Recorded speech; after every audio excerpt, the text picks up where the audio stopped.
So good morning, good evening, good afternoon, क्या हाल चाल सभी के, सभी को मेरा नमस्कार। कैसे हैं आप लोग? आशा करता हूँ बहुत अच्छे हैं। आज हम लोग क्लास 12 का chapter number 1 electric charge and field का वीडियो नंबर 8 लेकर आए हैं। बेटा इस वीडियो में हम लोग करने वाले हैं टॉर्क निकालेंगे यूनिफॉर्म इलेक्ट्रिक फील्ड के अंदर। यूनिफॉर्म इलेक्ट्रिक फील्ड के अंदर हम डाइपोल निकालेंगे और डाइपोल से जनरेट होने वाला टॉर्क हम कैलकुलेट करेंगे, उसकी डेरिवेशन। ठीक है, सो बिना वक्त गवाए हम लोग आज की वीडियो स्टार्ट करते हैं। तो हमें जो आज फाइंड करना है, हम फाइंड करेंगे torque on a dipole in a uniform electric field. ठीक है, तो हमने क्या करा, ये हमने ले ली uniform electric field. Uniform electric field हमें पता है क्या होती है, स्ट्रेट होती हैं और पैरेलल होती हैं, और इनके बीच का जो इक्वी डिस्टेंस है, इनके बीच का जो ये डिस्टेंस है क्या होना चाहिए, इक्वल होना चाहिए, इक्वी डिस्टेंस होना चाहिए। अच्छा, यहाँ पर हम लोग डाइपोल बना लेते हैं। ये हमारा डाइपोल है। डाइपोल क्या होता है बेटा? डाइपोल एक अरेंजमेंट होता है 2 पॉइंट चार्जेस का, जिनके बीच का सेपरेटेड डिस्टेंस बहुत स्मॉल होता है। क्या होता है, ये हम इसका बीच का पॉइंट ले लेते हैं O, यहाँ से यहाँ ये हो गया A, और यहाँ से यहाँ ये क्या हो गया A, और टोटल कितना हो गया ये पूरा का पूरा 2A हो गया। और डाइपोल मूवमेंट का जो हमारा डाइपोल मूवमेंट होता है वो स्ट्रेंथ ऑफ डाइपोल बताता है। और डाइपोल की डायरेक्शन क्या होगी हमारे पास, इधर ये डायरेक्शन होगी, यहाँ से दिखा देता हूँ मैं। ये डाइपोल मूवमेंट की डायरेक्शन होगी नेगेटिव से पॉजिटिव। चलिए ध्यान दीजिए, अब ये हमारा इलेक्ट्रिक फील्ड है। यूनिफॉर्म इलेक्ट्रिक फील्ड में हमने एक डाइपोल को क्या कर रखा है, जनरेट कर रखा है। देखो कंसिडरेशन में लिखा हुआ है कि consider N electric dipole consisting a charge plus Q and minus Q, जिसकी लेंथ हमें दे रखी है 2a, उसको हमने प्लेस कर रखा है यूनिफॉर्म इलेक्ट्रिक फील्ड में, और वो इस यूनिफॉर्म इलेक्ट्रिक फील्ड से कितना एंगल बना रहा है, थीटा एंगल बना रहा है। कोई दिक्कत तो नहीं है बेटा? ठीक है, अब यहाँ बना लो, यहाँ बना लो, सारे एंगल थीटा ही है, कोई दिक्कत नहीं है। चलो बहुत बढ़िया। अब जरा ध्यान से देखो, इस जो डाइपोल पे इलेक्ट्रिक फील्ड की वजह से हमें एक फोर्स लग रही होगी, इस पॉजिटिव चार्ज पे भी, इस नेगेटिव चार्ज पे। कैसे होती है? इलेक्ट्रिक फील्ड का फॉर्मूला होता है force upon test charge. So हमारे पास force due to electric field कितना आ जाता है, Q इंटू में E। ये Q इधर मल्टीप्लाई में चला जाएगा तो फोर्स आ जाएगा हमारे पास QE। तो इस प्लस Q पर एक फोर्स लग रहा होगा, किस डायरेक्शन में, इस डायरेक्शन में, QE। आपको पता है ना इलेक्ट्रिक फील्ड की अलोंग चलता है पॉजिटिव चार्ज, और इस माइनस Q पे क्या लग रहा होगा, एक चार्ज फोर्स लग रहा होगा, कितना, QE, और किस डायरेक्शन में, इस डायरेक्शन में। क्या आपको इतनी बात समझ में आ रही है? ठीक है, हमारे पास डाइपोल गिवन है। ठीक है, हमारे पास डाइपोल है, डाइपोल मूवमेंट है हमारे पास कितना, Q इंटू 2A होता है। हमारे पास डाइपोल गिवन है तो ये Q इंटू 2A, और इस डाइपोल के दोनों ईच चार्जेस पे, हर चार्जेस पे क्या लग रही है, फोर्स लग रही है, क्या ना, इस चार्ज पे फोर्स लग रहा है इस डायरेक्शन में, इलेक्ट्रिक फील्ड की वजह से इस चार्ज पर फोर्स लग रहा है इस तरफ। अच्छा, अब जरा ध्यान से देखो, आपको मैं बता दूं, हमारे पास मोशन कितने तरह के होते हैं, 2 तरह के मोशन होते हैं। ठीक है, वैसे तो मोशन के कई टाइप हैं बेसिकली, लेकिन जो मेजरली होते हैं वो 2। कौन कौन से? एक होता है हमारे पास ट्रांसलेशन मोशन। कौन सा मोशन होता है? ट्रांसलेशन मोशन होता है। और एक होता है हमारे पास रोटेशनल मोशन। कौन सा होता है? रोटेशनल मोशन होता है। ये 2 तरह के मोशन हमें देखने को मिलते हैं। ट्रांसलेशन मोशन क्या होता है, जब चीज ऐसे आगे बढ़ती है, ठीक है, जब ऐसे चीज चलती है।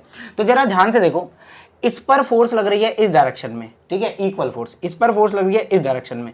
तो अगर आप इसको ऐसे पकड़ के इधर खींचोगे, जरा ध्यान से देखो, इसको पकड़ के इधर खींचोगे, इसको पकड़ के इधर, तो ऐसे चलेगा।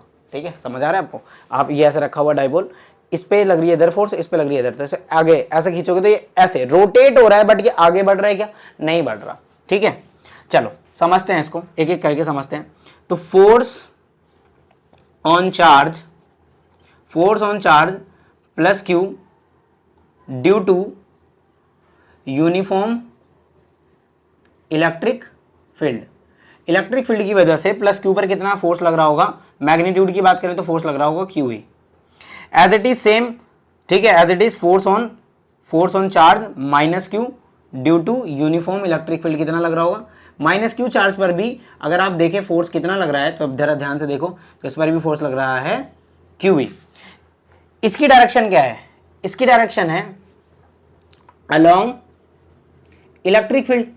भाई ये वाला फोर्स जो है अलोंग इलेक्ट्रिक फील्ड लग रहा है, और माइनस Q पर जो फोर्स लग रहा है वो कैसे लग रहा है, अपोजिट टू इलेक्ट्रिक फील्ड, वो लग रहा है अपोजिट टू इलेक्ट्रिक फील्ड। अच्छा, तो आप खुद से सोचो, एक बंदा आपको फोर्स लगा रहा है इस डायरेक्शन में, एक बंदा फोर्स लगा रहा है इस डायरेक्शन में, ठीक है, और दोनों फोर्स क्या है, मैग्नीट्यूड वाइज इक्वल है। ठीक है, तो अगर इस पर नेट फोर्स की बात करें, अगर इस पे हम नेट फोर्स की बात करें, नेट ट्रांसलेशन फोर्स की बात करें, कौन सी फोर्स की बात करें, ट्रांसलेटिंग फोर्स की बात करें, नेट ट्रांसलेटिंग फोर्स, इस पर कितना आएगा, 0, है ना भाई। ये वाली फोर्स इस डायरेक्शन में वाली फोर्स, तो आप नेट फोर्स निकालोगे plus Q E minus Q E, net force will be 0। तो यहाँ लिख देता हूँ, यहाँ लिख देता हूँ मैं, सो एफ नेट विल बी 0। यहाँ से हमें पता लग गया नेट फोर्स लग रही है 0, नेट फोर्स इसको और इसको जोड़कर आएगी दोनों अपोजिट डायरेक्शन में, तो नेट फोर्स आ गई 0। ठीक है, तो यहाँ से हमें एक बात समझ में आई कि the net translating force on a dipole in a uniform electric field is a 0। Translating force जो है, यानी जो फोर्स इस डाइपोल को आगे बढ़ा सकती थी, भाई आगे तो बढ़ नहीं रहा है, क्यों आगे तब बढ़ता, जैसे अगर मैं सिर्फ इस डायरेक्शन में फोर्स लग रही थी तो इसको ऐसे ऐसे आगे बढ़ाता, या इस डायरेक्शन में फोर्स लग रही है, क्योंकि सेम लाइन ऑफ एक्शन पे फोर्स नहीं लग रही, अलग अलग पे लग रही है, इस पे इधर लग रही है, इस पे इधर, तो इसकी वजह से क्या हो रहा है, इसका जो ट्रांसलेशन मोशन हो रहा है वो हो ही नहीं रहा, वो 0 हो जा रहा है। भाई इसको जो आगे बढ़ाने वाली फोर्स है कोई है ही नहीं, आगे या पीछे बढ़ाने वाली, जो इसका ट्रांसलेशन मोशन करेगी, ट्रांसलेशन मोशन समझते हो ना, आपका जो नॉर्मल ऐसा मोशन होता है ना, रेक्टिलिनियर मोशन जो होता है वो ट्रांसलेशन मोशन होता है, तो वो तो हो ही नहीं पा रहा, क्योंकि इसको जो आगे बढ़ाने वाली फोर्स है, जो इसको ट्रांसलेशन कराने वाली फोर्स है, वो नेट फोर्स तो हमारे पास 0 है, जिसकी वजह से ये ट्रांसलेटिंग मोशन नहीं कर पा रहा है। ये बात समझ में आ गई। तो फिर हो क्या रहा है, तो हो ये रहा है कि यहाँ पर जो दो फोर्स एक्ट कर रही हैं, ये जो दो फोर्स एक्ट कर रही हैं, ये सेम लाइन ऑफ एक्शन पे फोर्स नहीं लग रही, अलग अलग पे लग रही हैं, ये इधर ये इधर। इसकी वजह से क्या हो रहा है, ये अपने सेंटर ऑफ मास से, जरा ध्यान दो, एक फोर्स लग रही है ऐसे ऐसे, एक फोर्स लग रही है ऐसे, ठीक है, तो ये क्या हो रहा है, जब दो फोर्स इस पे ऐसे लग रही हैं तो ये क्या कर रहा है, अपने सेंटर ऑफ मास के अलोंग क्या कर दे रहा है, रोटेट हो जा रहा है। ठीक है, ये दो इक्वल एंड अपोजिट फोर्स है ना, अगर इस दो पॉइंट पर इक्वल फोर्सेस लगती हैं और अपोजिट डायरेक्शन में लगती हैं, not same line of action पे लगती है, यानी लाइन ऑफ एक्शन दोनों फोर्स का सेम नहीं होता, तो ये फोर्सेस क्या कहलाती हैं, कपल कहलाती हैं। और कपल फोर्सेस ही किसके लिए रिस्पॉन्सिबल होती हैं, टॉर्क के लिए। टॉर्क यानी टॉर्क क्या करवाता है, रोटेशनल मोशन। ठीक है, तो इन दोनों फोर्स की वजह से ये अपने सेंटर ऑफ मास के अलोंग, इस पॉइंट के अलोंग, ये जो ओ पॉइंट है, इस पॉइंट के अलोंग ये क्या कर जाएगा, रोटेट करने लग जाएगा। बात समझ में आ रही है, क्या बात समझ में आ रही है। चलो मैं इसको थोड़ा सा समरैप करता हूं। हम कर क्या रहे हैं, हम क्या कर रहे हैं, हमने यूनिफॉर्म इलेक्ट्रिक फील्ड ले रखी है, यूनिफॉर्म इलेक्ट्रिक फील्ड में डाइपोल रख रखा है। डाइपोल रखने के बाद हमने देखा इस डाइपोल को जब हमने रख रखा है तो इसके इस पॉइंट पर एक फोर्स लग रही है क्यूवी, इस पॉइंट पे लग रही है क्यूवी, इसका डायरेक्शन ये है, इसका डायरेक्शन ये है। इसमें नेट फोर्स आ रही है, ट्रांसलेटिंग फोर्स नेट आ रही है 0, जिसकी वजह से ट्रांसलेशन मोशन नहीं हो सकता। फिर हमने देखा ये दो फोर्स जो है कपल की तरह एक्ट कर रही है, ये दो फोर्स क्या है, कपल की तरह एक्ट कर रही है। कपल फोर्स पता है ना, किसी सैंड ये अगर कोई हमारे पास है, ये इस पे अगर इसके इस लाइन जॉइनिंग पे इधर फोर्स लग रही है और इस पे इधर फोर्स लग रही है, सेम इक्वल है और अपोजिट फोर्स लग रही है, ऐसे ये फोर्सेस क्या होती हैं, कपल फोर्सेस होती हैं। और जिसकी वजह से ये चीज क्या कर जाती है, रोटेट कर जाती है, जिसकी वजह से क्या कर जाती है, ये रोटेट कर जाती है। आ रही है बात समझ में, ठीक है। तो इस कपल फोर्स के वजह से लिखा हुआ ना, but the two equal and opposite charges, ठीक है, F net will be 0, hence the net translating force will be, on a dipole uniform electric field is 0, but the two equal and opposite forces act as a different point of dipole, they form couple, जिसकी वजह से क्या बन रहा है, couple. और जिस couple की वजह से क्या एग्जर्ट होगा, टॉर्क, और जिसकी वजह से इसमें रोटेशनल मोशन आ जाएगा। और हमें यही तो करना था, हमें टॉर्क ही तो निकालना है यूनिफॉर्म डाइपोल में।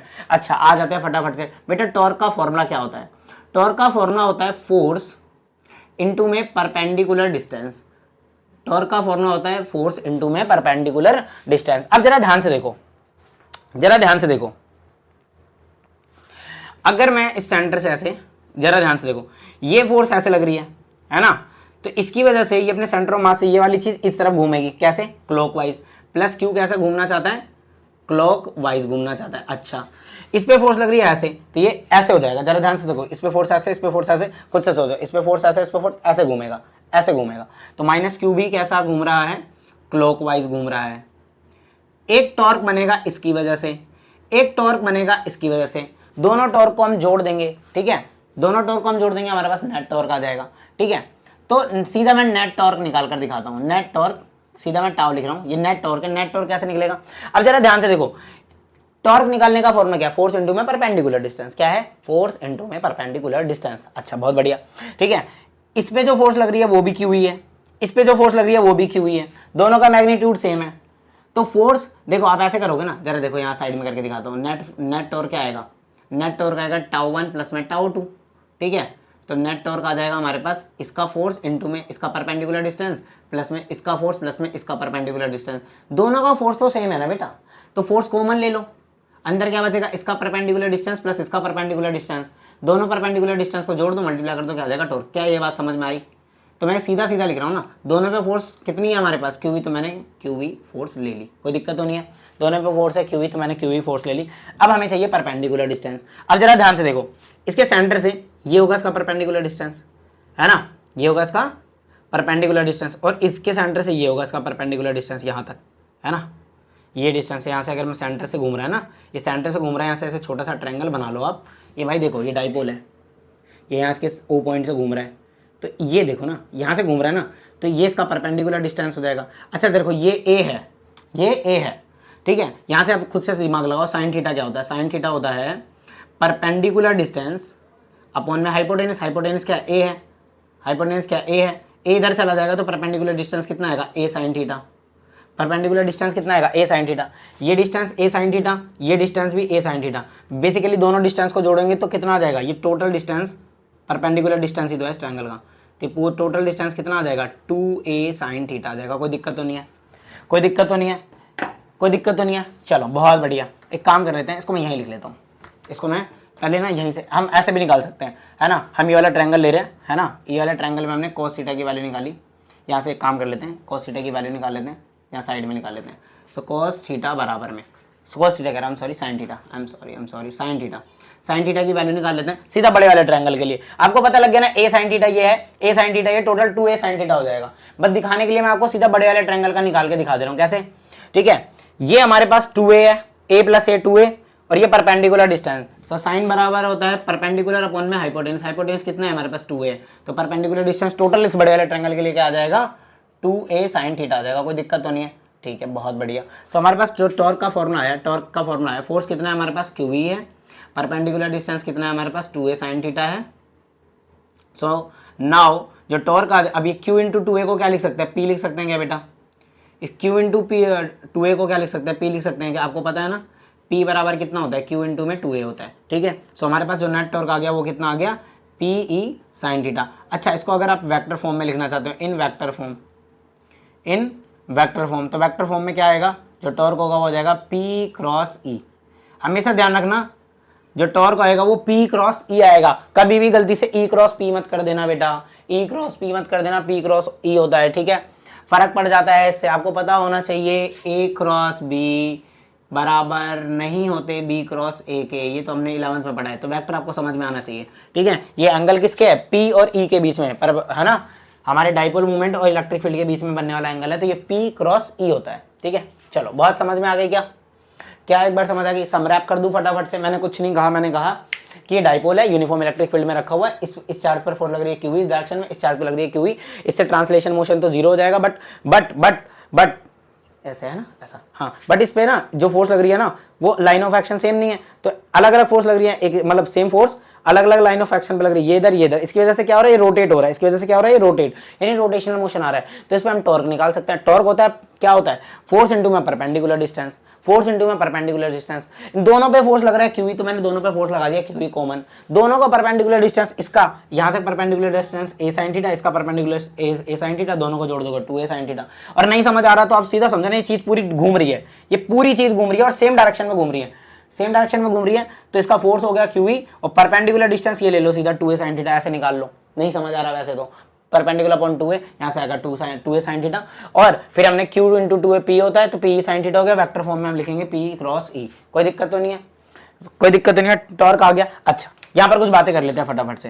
केस वन क्या, टॉर्क मैक्सिमम कब होगा बेटा, टॉर्क मैक्सिमम कब होगा, मैक्सिमम टॉर्क कब होगा, केस 1 ले लेते हैं, मैक्सिमम टॉर्क के लिए बेटा साइन थीटा की वैल्यू मैक्सिमम होनी चाहिए, है ना। साइन थीटा मैक्सिमम कब होता है, 1 पे, यानी जब हम क्या रखते हैं, थीटा को 90 रख दो, या फिर आप 270 रख दो। जब थीटा को 90 या 270 रखोगे तो उस समय हमारे पास टॉर्क आता है P इंटू में E। ये क्या होता है, मैक्सिमम टॉर्क होता है। कोई दिक्कत तो नहीं है, ये हमारे पास क्या होता है, मैक्सिमम टॉर्क होता है। कोई दिक्कत तो नहीं है, समझ में आ रही है ये वाली बात, ठीक है, बहुत बढ़िया। अच्छा, उसके बाद आ जाते हैं हम केस 2 पे, केस 2 पे मिनिमम टॉर्क कितना होगा, मिनिमम टॉर्क बेटा जब टॉर्क की वैल्यू 0 हो जाए, मिनिमम हो जाएगा, थीटा 0 पे, यानी साइन 0 पे 0 होता है, और एक साइन 180 पे 0 होता है। अच्छा, जब थीटा की वैल्यू 0 रखोगे या 180 रखोगे तो टॉर्क क्या आ जाएगा, मिनिमम आ जाएगा 0। अब यहाँ पर ना दो कहानी बन जाती है, ये 0 और 180 वाली पे दो कहानी बन जाती है। इसको समझ लेते हैं, बड़ा आसान, बड़े मतलब पूछ लिया जाता है कई बार। चलो अगर आपने इसको लिख लिया तो मैं साइड का मिटा दूँ प्लीज़, ठीक है। इस पर कई बार कुछ बातें पूछ ली जाती है, वो बातें मैं आपको थोड़ा सा बना के समझाऊँ तो जल्दी फटाफट से समझ आएगा क्या बातें पूछ ली जाती हैं, क्या बातें समझते हैं। यहाँ से इक्विलिब्रियम की कहानी समझते हैं, ठीक है, यहाँ से हम लोग इक्विलिब्रियम की कहानी समझते हैं।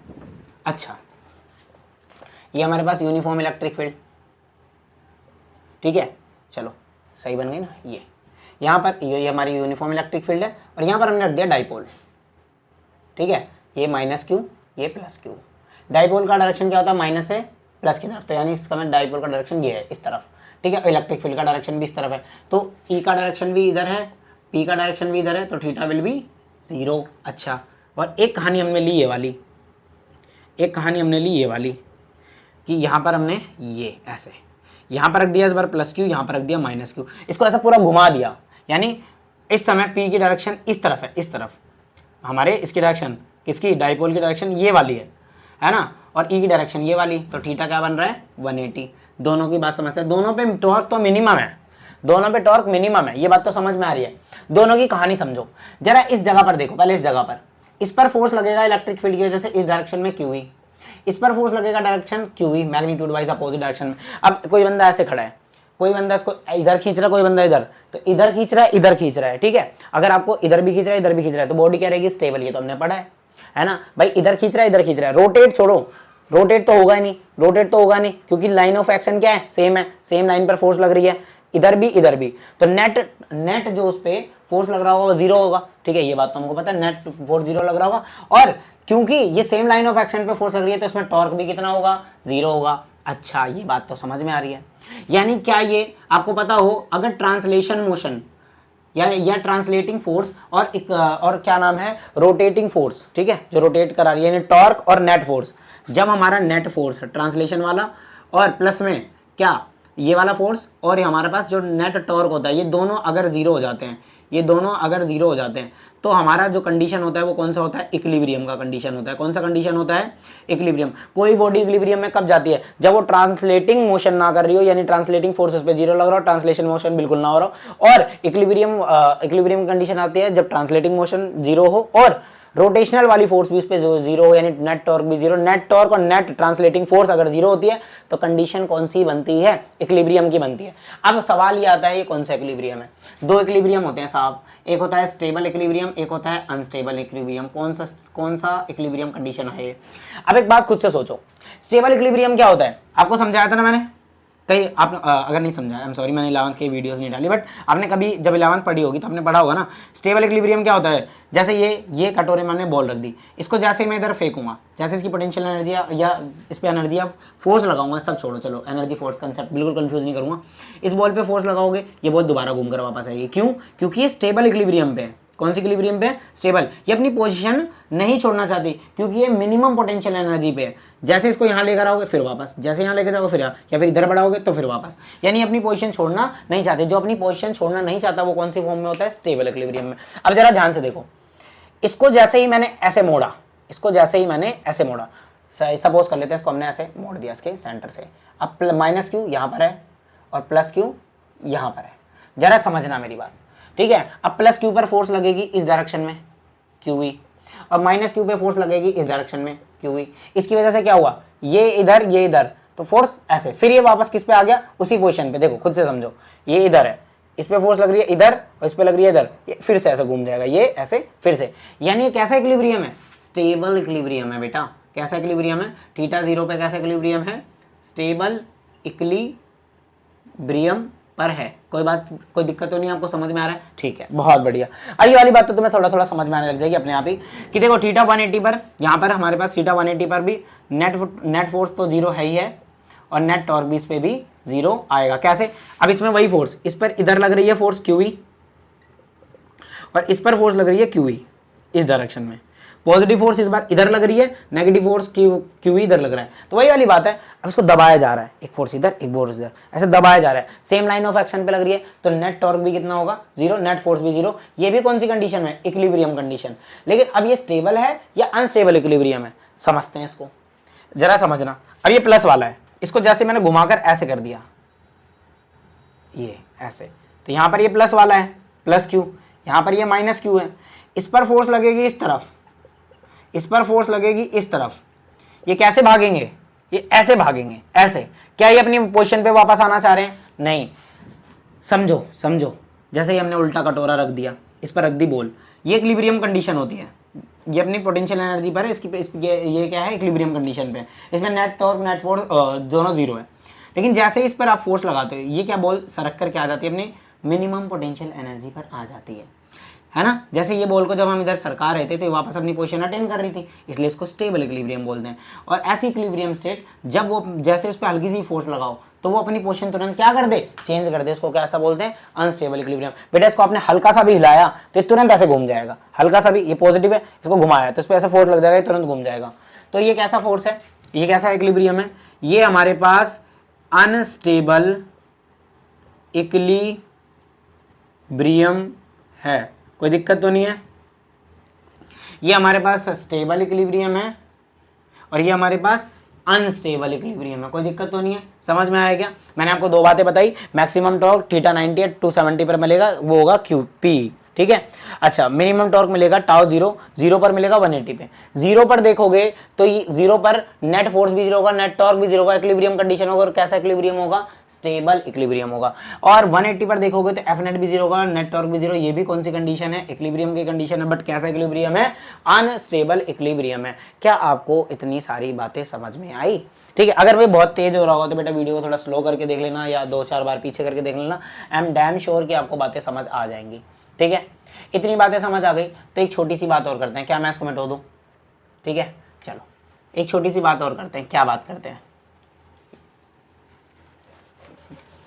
चलो चलो चलो, हाँ देखो क्या बात करते हैं छोटी सी, कि अगर अभी तो फील्ड यूनिफॉर्म है सर, अगर नॉन यूनिफॉर्म इलेक्ट्रिक फील्ड हो गई, नॉन यूनिफॉर्म इलेक्ट्रिक फील्ड हो गई तो क्या होगा, तो क्या होगा बेटा। नॉन यूनिफॉर्म इलेक्ट्रिक फील्ड क्या होती है, देखो ऐसा हो सकती है, वो कैसी भी हो सकती है, मतलब वो स्ट्रेट हो ना हो, कैसी भी हो सकती है नॉन यूनिफॉर्म। फॉर एग्जांपल ऐसी हो गई, ऐसी हो सकती है नहीं। इधर इलेक्ट्रिक फील्ड का पास है, यानी इधर इलेक्ट्रिक फील्ड की इंटेंसिटी ज़्यादा है, इधर इलेक्ट्रिक फील्ड कम है। अब सिंपल सी बात है बेटा, अगर ऐसे में अगर आप किसी डाइपोल को रखोगे तो उस पर जो नेट फोर्स होगा ट्रांसलेटिंग, वो जीरो हो सकता है और नहीं भी हो सकता, ठीक है। होने की टेंडेंसी ये है कि इलेक्ट्रिक फील्ड की इंटेंसिटी दोनों फोर्स पर सेम होनी चाहिए। इन दोनों चार्ज पर जब सेम फोर्स लगेगी तभी इलेक्ट्रिक फील्ड क्या होगी, तभी जो हमारा नेट फोर्स होगा वो जीरो आएगा। और ये कंडीशन सिर्फ यूनिफॉर्म में, यानी कि नॉन यूनिफॉर्म में नेट फोर्स जीरो कभी भी नहीं हो सकता जब तक इलेक्ट्रिक फील्ड लाइंस कैसी ना हो जाए, यूनिफॉर्म ना हो जाए, इन दोनों पर लगने वाला फोर्स क्या हो जाए, सेम ना हो जाए। और अगर बेटा net force translating force zero नहीं होगी, ठीक है, नॉट भी जीरो होगी, तो इससे पता क्या होगा, ये ट्रांसलेशन मोशन भी करेगा। और अगर आप इसका ट्रांसलेशन मतलब ये आगे भी बढ़ेगा या हो सकता है पीछे बढ़े, ये ट्रांसलेशन मोशन भी करेगा। और अगर इसमें रोटेटिंग भी निकालना चाहोगे तो फिर तो ऐसे करने चलने लगेगा ना, ऐसे ट्रांसलेटिंग भी करेगा, हो सकता है घूमते हुए चले, है ना। और ये ऐसा भी हो सकता है ये सिर्फ ट्रांसलेटिंग करे, रोटेट ना कर पाए अपने ऑन एक्सिस पे। ये बातें समझ में आ रही हैं। तो ये कंडीशन बहुत थोड़ी सी पेचीदा हो जाती है, थोड़ी सी जटिल हो जाती है। आप इतना समझो कि नॉन यूनिफॉर्म इलेक्ट्रिक फील्ड में नेट फोर्स जीरो नहीं होती। कौन सी net force, translating net force zero नहीं होती। इसी कारण से इस पर जो है हम लोग टॉर्क नहीं निकाल पाते, क्योंकि इसकी ट्रांसलेशन फोर्स जीरो नहीं होती, ठीक है। और वो जीरो नहीं होती तो हम इस पर एग्जैक्ट निकालना से बहुत मुश्किल हो जाता है, और हमारे सिलेबस के अकॉर्डिंग है भी नहीं ये चीज़ें, ठीक है।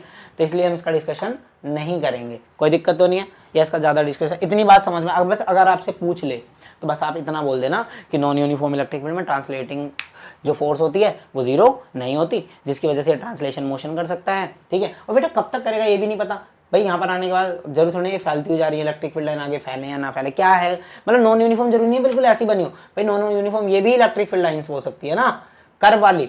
अब ये ऐसे हो रही है, ऐसे, ये ऐसे, ये क्या है, इलेक्ट्रिक फील्ड लाइन है, यहाँ कम है यहाँ ज़्यादा है, तो हमें पता नहीं है ना कि ये ट्रांसलेटिंग मोशन भी करेगा। ओवरऑल नेट फोर्स तो इस पर जीरो नहीं आएगी, जब नेट ट्रांसलेटिंग फोर्स जीरो नहीं आएगी तो उसमें हम यूनिफॉर्म टॉर्क नहीं निकाल सकते। आ रही है बात समझ में?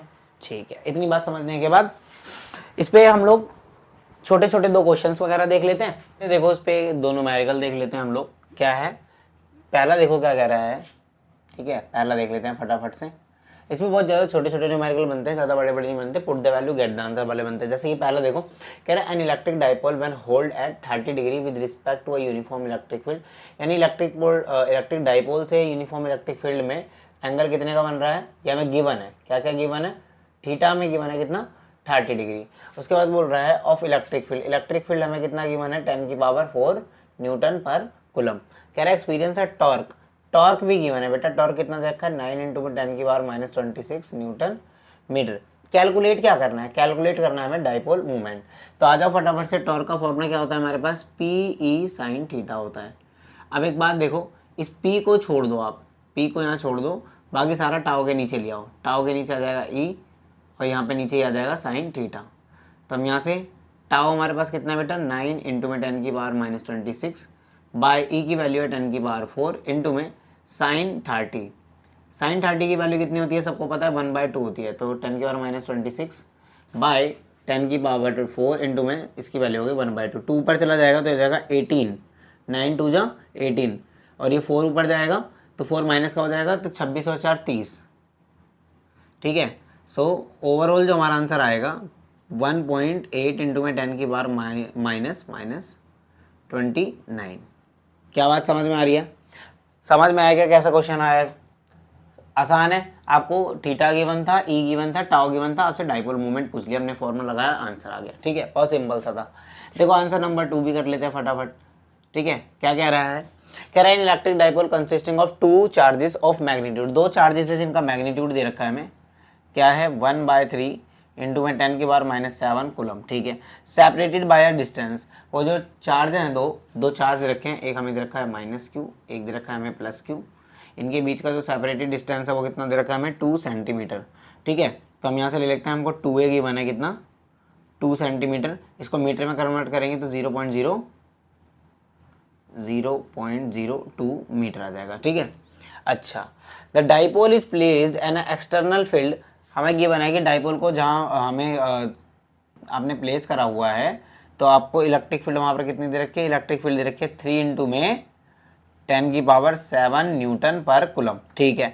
कह रहा है व्हाट मैक्सिमम टॉर्क, आपसे पूछा है मैक्सिमम टॉर्क, बेटा मैक्सिमम टॉर्क कब होता है, मैक्सिमम टॉर्क आपसे पूछा है मैक्सिमम टॉर्क कब होता है, टॉर्क का फॉर्मूला बोलो बेटा फटाफट से, टॉर्क का फॉर्मूला होता है PE sin थीटा, जब थीटा की वैल्यू क्या होती है 90 या 270 पर क्या होता है मैक्सिमम टॉर्क होता है, तो टाउ मैक्सिमम के लिए हम थीटा की वैल्यू रखेंगे 90, साइन यहाँ पर इस थीटा की वैल्यू रखोगे साइन, पहले चलो P निकाल लेते हैं, P की वैल्यू क्या होती है, P उठता है Q इंटू में 2a इंटू में E और यहाँ पर साइन 90, अच्छा Q कितना है 1/3, चलो जल्दी जल्दी देखो 1/3 इंटू में 1/3 इंटू में 10⁻⁷ इंटू में 2a, सेपरेटेड डिस्टेंस कितना रखा है 0.02 इंटू में E की वैल्यू कितनी दे रखी है, E की वैल्यू थोड़ा सा ना इसको यहाँ लिख लेते हैं, 1 मिनट रुक जाओ, इसको यहाँ से लिखते हैं, यहाँ से टाउ मैक्सिमम बराबर Q की वैल्यू 1/3 इंटू में 10⁻⁷ इंटू में 2a है हमारे पास 0.02 इंटू में E की वैल्यू है 3 इंटू में 10⁻⁷